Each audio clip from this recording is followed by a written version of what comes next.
새 이야기 완벽 창작. 서울 어느 한적한 주택가, 박은혜 할머니는 오늘도 해질녘 창가에 홀로 앉아 있었다. 두어 해 전 세상을 떠난 남편의 빈자리는 하루가 다르게 커져만 갔고 가끔 찾아오는 자식들도 살가운 말 한마디 건네기보다 용돈 봉투만 슬쩍 밀어넣고 총총히 사라지기 바빴다. 적막한 거실에는 낡은 개종시계의 또렷한 초침 소리와 연속극 주인공의 앳된 목소리만이 공허하게 떠다녔다. 늦가을 스산한 바람이 창틈으로 스며들어 그녀의 앙상한 어깨를 더욱 움츠러들게 했다. 그녀의 눈빛은 오래된 앨범 속 빛바랜 사진처럼 지나간 세월의 쓸쓸함을 담고 있었다. 할머니, 이것 좀 보세요. 재미있는 거예요. 어느 주말 대학생 손녀 지민이 환한 웃음과 함께 은혜의 낡은 스마트폰에 마음정원이라는 앱을 깔아주었다. 노년층을 위한 익명 커뮤니티라고 했다. 은혜는 복잡한 기계 앞에서 손사래를 쳤지만 지민은 여기에 할머니가 좋아하시는 시도 올리고 예쁜 꽃 사진도 올리면서 다른 분들이랑 이야기도 나눠보세요. 심심하지 않으실 거예요. 라며 등을 떠밀었다. 마지못해 고개를 끄덕인 은혜는 며칠 뒤 용기를 내어 마당 한쪽에 소담하게 핀 국화 사진과 함께 짧은 시 한 구절을 올렸다. 가을볕 곱게 내린 오후 국화 향기 홀로 맡으니 그리운 이 생각 더욱 깊어지네. 은혜는 자신이 쓴 글귀를 몇 번이고 다시 읽었다. 누군가 이 글을 보고 댓글이라도 달아줄까 하는 작은 기대감이 생겼다. 얼마 지나지 않아 늘 푸른 소나무라는 닉네임의 사용자로부터 댓글이 달렸다. 참 아름다운 글입니다. 저도 비슷한 감정을 느끼곤 합니다. 외람되지만 은혜님의 글에서 깊은 연륜과 따뜻한 마음이 느껴집니다. 은혜는 자신도 모르게 입가에 희미한 미소가 번지는 것을 느꼈다. 그 후로도 늘 푸른 소나무는 은혜가 올리는 글마다 정성스럽고 따뜻한 댓글을 남겼고 은혜는 메마른 일상에 작은 위안을 얻는 듯했다. 그의 댓글은 마치 오랜 친구의 다정한 위로처럼 느껴졌다. 은혜는 매일 마음정원 앱을 열어보는 것이 새로운 습관이 되었다. 늘 푸른 소나무에 댓글이 달렸는지 확인하는 것은 그녀의 소소한 즐거움이었다.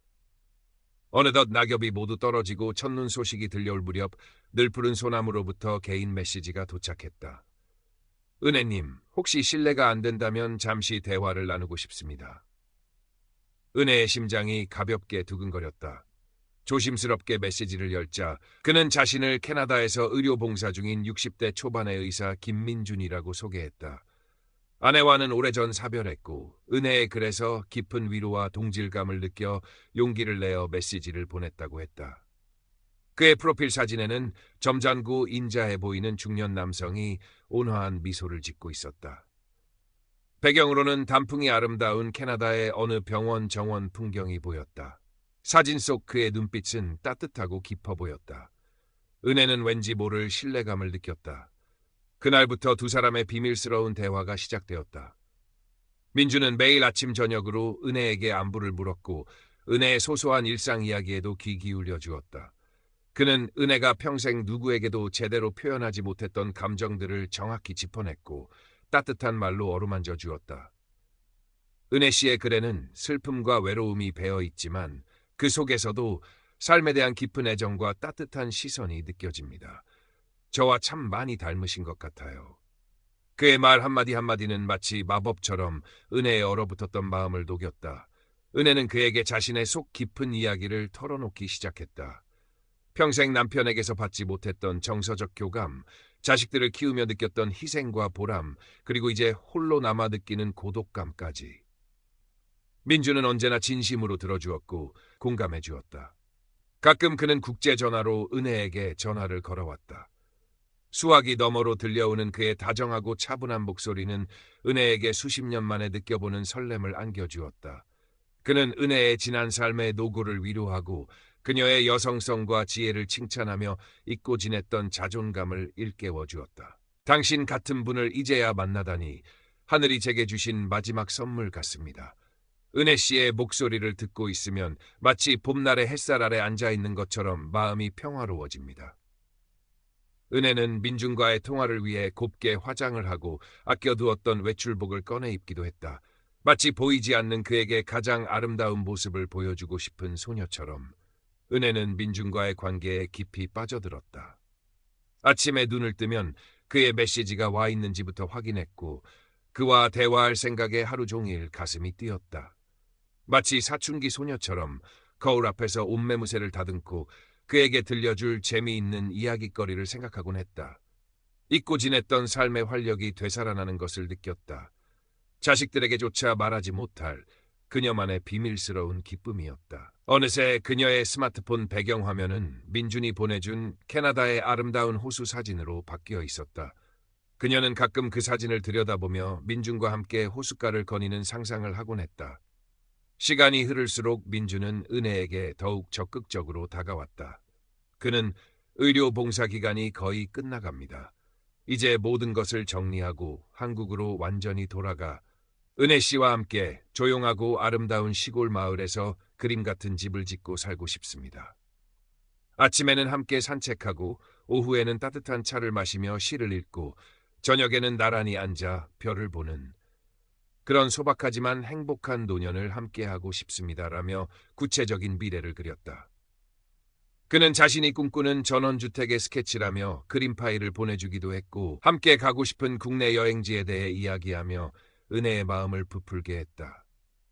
은혜는 그 모든 약속을 철석같이 믿으며 황혼에 찾아온 마지막 로맨스가 현실이 될 것이라는 달콤한 꿈에 젖어들었다.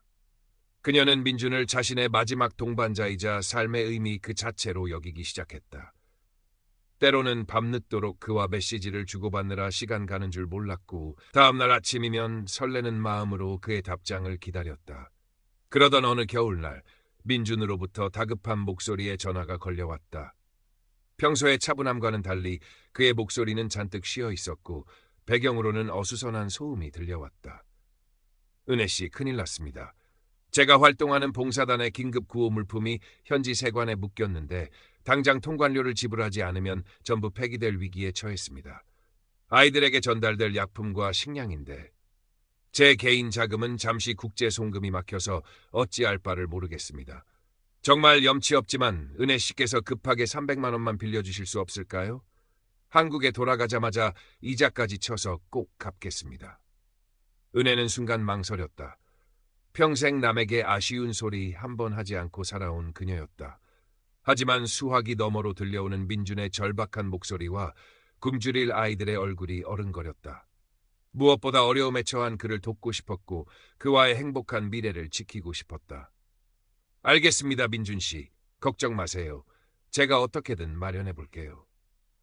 은혜는 다음 날 아침 일찍 은행으로 달려가 자식들 몰래 비상금으로 모아두었던 적금을 해약했다. 떨리는 손으로 송금 버튼을 누르자 곧바로 민준에게서 전화가 걸려왔다. 그는 울먹이는 목소리로 정말 감사합니다, 은혜 씨. 당신은 제 생명의 은인입니다. 이 은혜는 평생 잊지 않겠습니다라며 연신 고마움을 표했다. 은혜는 가슴 한구석이 뻐근해지는 것을 느끼며 옳은 일을 했다고 스스로를 위로했다. 그가 자신을 생명의 은인이라고 불러준 것이 마치 훈장처럼 느껴졌다. 그것이 시작이었다. 처음에는 비교적 소액이었던 민준의 요구는 점점 더 대담해지고 잦아졌다. 갑자기 아프리카 난민촌으로 긴급 파견 명령이 떨어졌는데 항공권과 현지 체류비가 턱없이 부족합니다. 봉사활동 중 현지 아이가 큰 병에 걸렸는데 당장 수술하지 않으면 위험합니다. 수술비가 모자라 발만 동동 구르고 있습니다. 한국에 돌아가 은혜 씨와 함께 살 집 계약금이 조금 부족한데 지금 계약하지 않으면 다른 사람에게 넘어갈 것 같습니다 등 다양한 이유와 명목으로 금전 요구가 이어졌다. 그는 은혜에게 우리의 미래를 위한 작은 투자라고 생각해 주세요. 곧 몇 배로 돌려드릴 수 있습니다. 라며 그녀의 불안감을 잠재우려 했다. 은혜는 이미 민준에게 깊이 빠져 있었고 그의 말을 의심할 여유조차 없었다. 그의 간절한 부탁을 거절하는 것은 곧 그와의 관계를 끝내는 것이라고 생각했다. 그녀는 자신의 얼마 남지 않은 예금과 뱃돈을 깨고 심지어 자식들이 매달 보내주는 생활비까지 아껴가며 돈을 붙였다. 통장 잔고가 바닥을 드러낼수록 불안감은 커져갔지만 민주는 그때마다 더욱 애틋한 말과 달콤한 미래에 대한 약속으로 은혜의 마음을 사로잡았다. 은혜 씨, 정말 미안하고 고맙습니다. 이 어려움만 넘기면 우리는 세상에서 가장 행복한 노년을 보낼 수 있을 거예요. 조금만 더 힘을 내주세요. 그의 메시지를 읽으며 은혜는 또다시 희망을 품고 마지막 남은 힘까지 짜내 그를 도왔다. 때로는 송금 후 며칠 동안 라면으로 끼니를 때우기도 했지만 민준과의 행복한 미래를 생각하면 그런 고생쯤은 아무것도 아니라고 여겼다. 한편 손녀 지민은 할머니의 변화를 예민하게 감지하고 있었다. 할머니는 부쩍 수척해졌고 밤늦도록 스마트폰을 붙들고 있거나 혼잣말을 하며 돈 문제로 전전긍긍하는 모습이 자주 눈에 띄었다. 가끔 할머니 방에서 몰래 통화하며 흐느끼는 소리가 들려오기도 했다.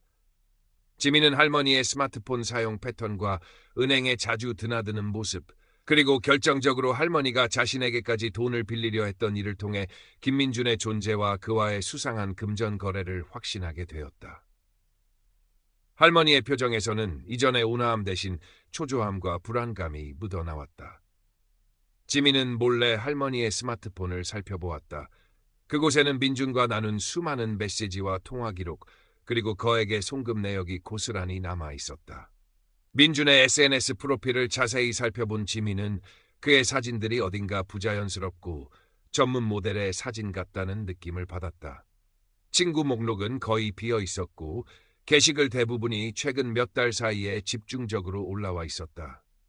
인터넷에서 노년층 대상 로맨스 스캠 사례들을 검색해본 지민은 할머니의 상황이 전형적인 사기 수법과 너무나 유사하다는 사실에 등골이 오싹해졌다. 할머니가 평생 모은 재산과 마음까지 송두리째 빼앗길지도 모른다는 두려움이 엄습했다. 지민은 어떻게든 할머니를 이 위험한 늪에서 구해내야 한다고 결심했다. 하지만 이미 민준을 맹목적으로 신뢰하는 할머니에게 이 사실을 어떻게 알려야 할지 막막하기만 했다.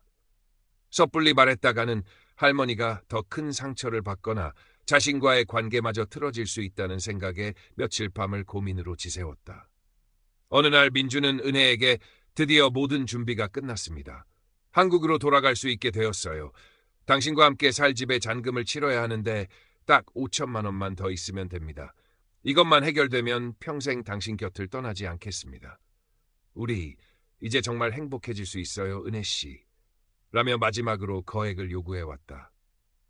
그는 마치 모든 고난이 끝나고 행복만이 남은 것처럼 들뜬 목소리였다. 그는 은혜에게 이 돈은 제가 한국에 도착하는 즉시 제 캐나다 계좌에서 바로 인출해서 갚아드릴 수 있습니다. 아무 걱정 마세요. 이건 정말 마지막 부탁입니다. 라고 덧붙였다. 은혜는 마지막 남은 자신의 유일한 재산인 이 집을 담보로 대출을 받아야 할지 심각한 고민에 빠졌다. 평생을 바쳐 일군 남편과의 추억이 고스란히 담긴 이 집마저 위태롭게 만들어야 한다는 사실에 가슴이 미어졌지만 민준과의 행복한 미래를 상상하면 이 정도 희생은 감수할 수 있을 것 같기도 했다. 그의 달콤한 속삭임이 귓가에 맴돌았다. 이것만 해결되면 은혜는 며칠 밤낮을 고민으로 지새웠다. 잠 못 이루는 밤이면 민준이 보내준 그의 사진을 꺼내보며 그의 따뜻한 미소를 떠올렸다. 그 사람이 거짓말을 할 리 없어. 은혜는 스스로에게 몇 번이고 다짐했다. 지민은 더 이상 시간을 지체할 수 없다고 판단했다. 할머니가 정말 집을 담보로 대출이라도 받게 된다면 돌이킬 수 없는 상황이 될 것이었다. 밤새도록 인터넷을 뒤져 결정적인 증거들을 찾아내기 시작했다.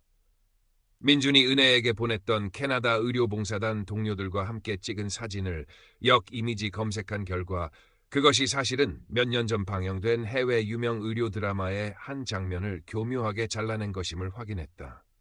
사진 속 인물들의 얼굴이 어딘가 익숙하다 했더니 유명 배우들이었다. 그가 자신의 병원이라며 자랑스럽게 보여주었던 웅장한 건물 사진 역시 캐나다의 유명 대학 병원 홈페이지에 있는 홍보 사진을 그대로 도용한 것이었다. 심지어 민준이 사용했던 해외 송금 계좌 중 하나가 이미 다른 금융사기 사건에 연루되어 지급 정지된 대포 통장이라는 사실까지 밝혀냈다. 모든 증거는 김민준이라는 인물이 철저히 조작된 허상임을 가리키고 있었다. 지민은 증거를 모으는 은혜 손이 떨리고 심장이 빠르게 뛰었다. 할머니가 이 사실을 알게 되면 얼마나 큰 충격을 받을지 상상조차 하기 어려웠다. 다음 날 아침 지민은 떨리는 마음으로 증거 자료들을 출력해 들고 할머니의 집을 찾았다.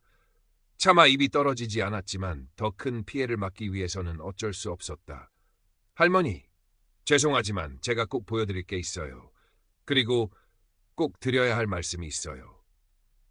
은혜는 평소와 다른 지민의 굳은 표정에 불안한 눈빛으로 그녀를 바라보았다. 지민은 심호흡을 한 뒤 차분하지만 단호한 목소리로 이야기를 시작했다. 할머니, 김민준이라는 사람 아무래도 사기꾼 같아요. 은혜는 얼굴이 하얗게 질리며 격렬하게 부정했다.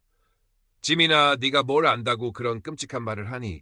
그 사람은 나한테 얼마나 진심인데 네가 그 사람의 따뜻한 마음을 조금이라도 알기나 해?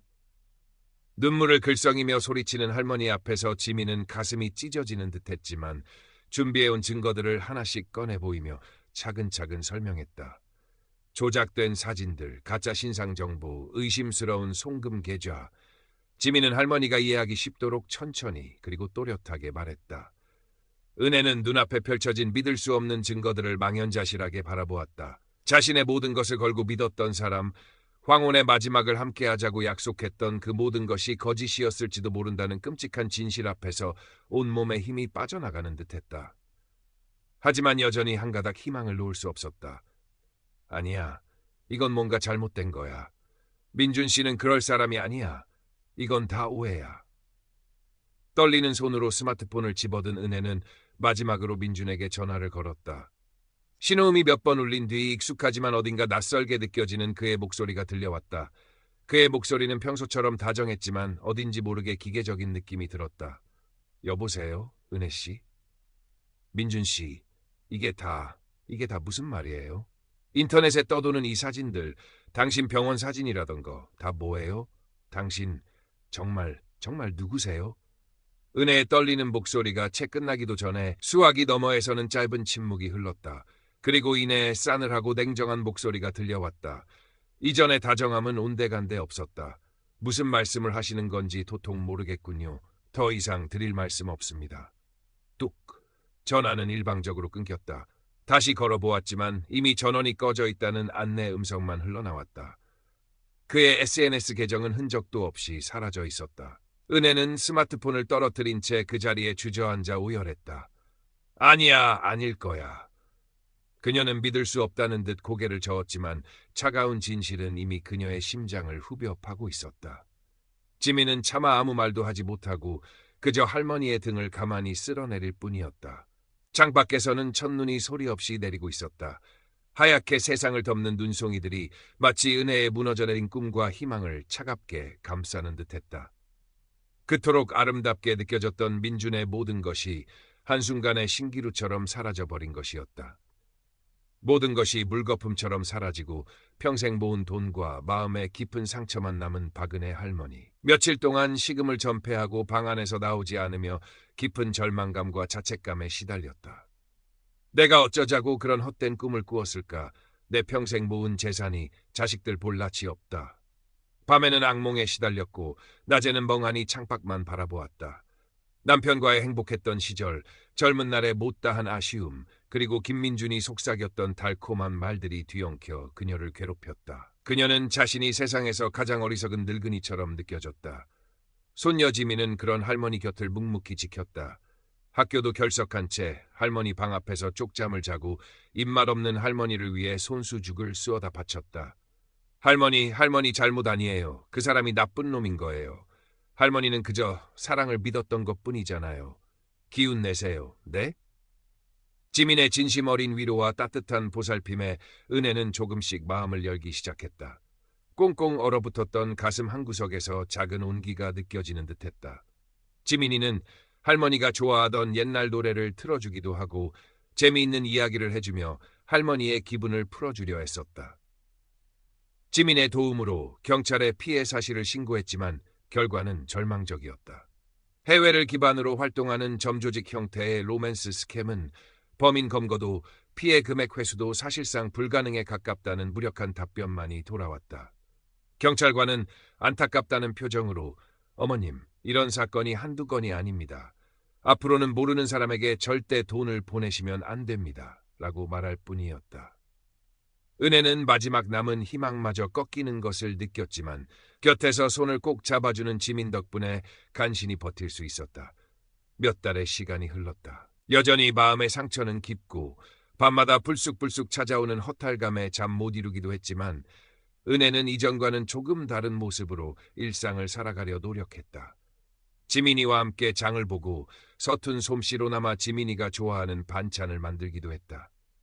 지민이와 나누는 소소한 대화 속에서 은혜는 자신이 세상에 혼자가 아니라는 사실을 새삼 깨달았다. 김민준에게 쏟았던 애정만큼, 아니 그보다 더 큰 사랑이 바로 곁에 있었음을 뒤늦게나마 알게 된 것이다. 지민이는 주말마다 할머니를 찾아와 함께 시간을 보냈고 은혜는 손녀와의 대화 속에서 조금씩 웃음을 되찾아갔다. 어느 맑은 봄날 오후 지민과 함께 동네 복지관 앞을 지나던 은혜의 눈에 게시판에 붙은 작은 안내문 하나가 들어왔다. 디지털 금융사기 피해 예방 교육, 어르신들을 위한 스마트한 금융생활. 그리고 그 옆에는 더 작은 글씨로 로맨스 스캠 경험 나누기, 서로에게 힘이 되어주세요라는 소모임 홍보물도 붙어 있었다. 은혜는 잠시 걸음을 멈추고 그것들을 물끄러미 응시했다. 가슴 한구석이 다시금 아려왔지만 이전과는 다른 종류의 감정이 스쳐 지나갔다. 수치심과 분노, 그리고 아주 작은 호기심이었다. 할머니, 왜 그러세요? 지민이 걱정스러운 눈빛으로 물었다. 은혜는 희미하게 미소를 지으며 고개를 저었다. 아니야, 아무것도. 아직은 용기가 나지 않았다. 자신의 어리석었던 과거를 다른 사람들 앞에서 이야기할 자신도, 새로운 것을 배울 의욕도 선뜻 생기지 않았다. 하지만 아주 작은 씨앗 하나가 그녀의 마음속에 심어진 것을 느낄 수 있었다. 언젠가, 아주 언젠가는 자신의 아픈 경험이 다른 누군가에게 작은 경고가 되고 위로가 될 수도 있지 않을까 하는 생각. 어쩌면 그것이 자신이 받은 상처를 조금이나마 의미 있게 만드는 방법일지도 모른다는 생각이었다. 어쩌면 자신과 비슷한 아픔을 가진 사람들과 이야기를 나누는 것만으로도 작은 위로가 될 수 있을지 모른다고 생각했다. 집으로 돌아온 은혜는 창가에 놓인 작은 난 화분에 물을 주었다. 얼마 전 지민이 가져다 놓은 것이었다. 연두빛 새잎이 앙증맞게 돋아나고 있었다. 그 작은 생명력을 바라보며 은혜는 쓸쓸하지만 이전과는 조금 다른 아주 작은 평온함이 담긴 미소를 지어 보였다. 비록 모든 것을 잃었지만 아직 삶은 끝나지 않았음을, 그리고 아주 작은 희망이라도 다시 피어날 수 있음을 그녀는 이제 조금씩 믿어보기로 했다. 창밖으로 불어오는 봄바람이 그녀의 흰머리를 부드럽게 어루만졌다.